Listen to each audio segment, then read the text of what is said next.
可能对于理综有一些小技巧吧，就是平常学习的时候把一些琐碎的知识点记到一个本子上，然后定期的去复习它、翻看它，这样对做理综选择题的速度和准确率都有很大的提升。就是物理方面有一个学习小技巧吧，就是你在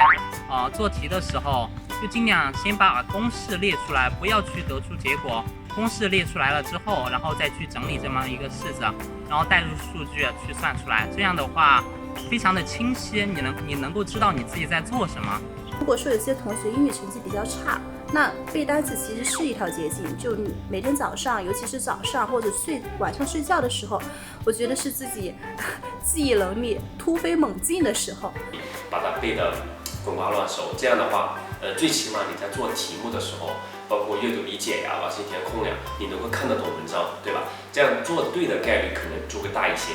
就很多同学啊，觉得就是我多做题、刷题，但是呢，真正的知识点你需要去掌握。所以说，课本是高考的一个关键。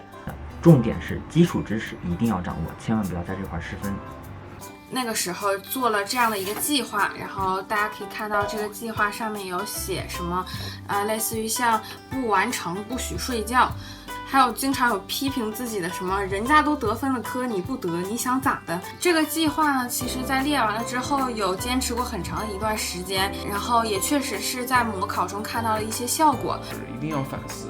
这个反思它不是简单的把我们的错题和知识点给整理到上面去，而是要思考这个题的它的出题意图、出题方式是什么，以及它的解题思路是什么，可以举一反三、触类旁通，而且会有一个量变到质变的一个过程。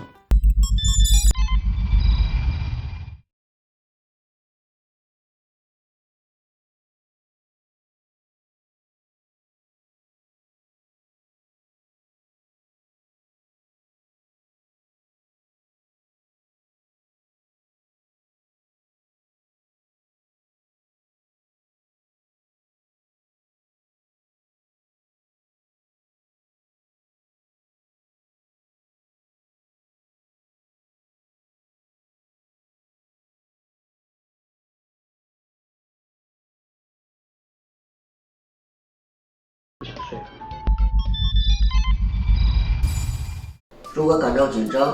可以试着什么也不想，深呼吸，调节一下。在你很重要的考试之前，我们可以准备一套相对来说比较简单的模拟试卷，自测一下，给自己一个比较积极的心理暗示。如果在高考前的那天晚上没有睡着觉的话，不要过分的紧张，给自己太大的压力。其实我也睡不着，大家都睡不着。我相信大部分人应该会在考试中碰到不会的题目，我给的建议就是直接跳过，因为作为考试来说，你需要做的事情是通过你的能力去拿到你能拿到的分，而不是说去挑战那些你没有把握拿到的分数。我想对考生说的是，希望每个考生都能正常发挥。如果像我一样，高考的时候紧张到拉肚子怎么办？不要担心，我相信每个考场外都有卫生间。高考当天呢，可能会堵车，人比较多，比较拥挤，所以呢，希望大家带好自己的证件，早一些赶去考场。